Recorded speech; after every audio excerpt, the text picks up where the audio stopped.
Hi, welcome. This video will discuss what you have to do to achieve the front lever. Now, what is the front lever? The front lever is the gymnastics or calisthenics skill that athletes perform by having the body horizontal, with the front portion facing the ceiling. The skill utilizes tremendous strength of the serratus anterior, latissimus dorsi, quadratus lumborum, rhomboid, and teres minor. It also uses the triceps and the entire core. You can perform this on the rings, a bar, or a low bar where I am demonstrating. I got this bar specifically from a store called Backle Buds.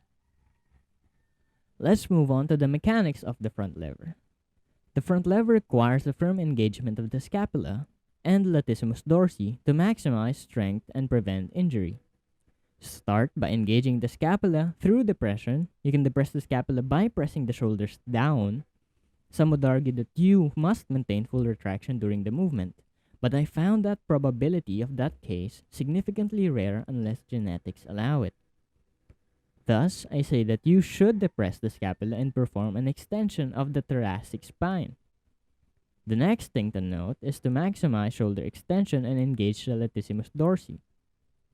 Remember, the strength of the back muscles dramatically determines whether you can achieve the front lever or not. It's often a myth that one should acquire a potent core to become capable of the skill. Although I agree that abdominal and lower back muscles play a role throughout the front lever, I still hold that the latissimus dorsi executes much of the work done throughout the entire movement. Now, what exercises can you do to achieve the front lever? To achieve the front lever, I believe that one must train the front lever. I firmly hold the conviction that specificity is key when preparing for gymnastics or calisthenics skills. Since the front lever is a skill that uses leverage, the more you increase leverage, the more difficult it becomes. The most optimal way to start training the mentioned skill is by going to a tuck position. Again, this position requires the scapula or the shoulder blades to become maximally depressed and the shoulders intended for maximum extension. The stronger you become, the more capable you become of holding an increased lever.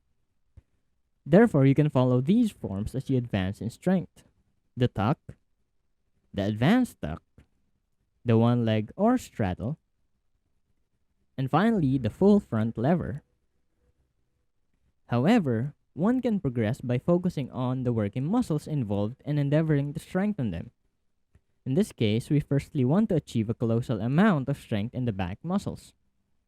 If therefore you cannot yet perform a tucked front lever, focus on pull-ups, since it's a reasonable means to strengthen the majority of the back muscles further. There exist various methods to perform the pull-up, which I intend to discuss in a future video. But to learn the front lever, focus on scapular depression, then pull as high as you can. The following exercise you can incorporate to your training proper are raises. Front lever raises aid significantly in strengthening the latissimus dorsi. Perform the mentioned movement by starting from a dead hang. Then depress the scapula and perform a shoulder extension until you acquire an upside down position. Finally, the most significant portion of my training centers on the front lever eccentrics. Eccentrics heavily target the muscles involved throughout the entire range of the front lever. Negatives also aid in focusing on building strength as opposed to testing it. Start in an upside down position, then lower slowly from shoulder extension to maximum shoulder flexion, i.e. the dead hang, to execute the exercise.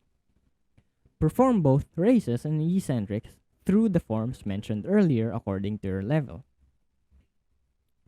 Finally, let's talk about recovery. As formerly mentioned, the front lever is a challenging skill that requires tremendous strength to perform. Thus, it emits great muscle tension and exhaustion. I would suggest a minimum of 48 hours of recovery before training the skill again. If you follow all the steps mentioned in this video, you should become capable of learning the skill and properly train for it. That concludes the video. Thank you for watching.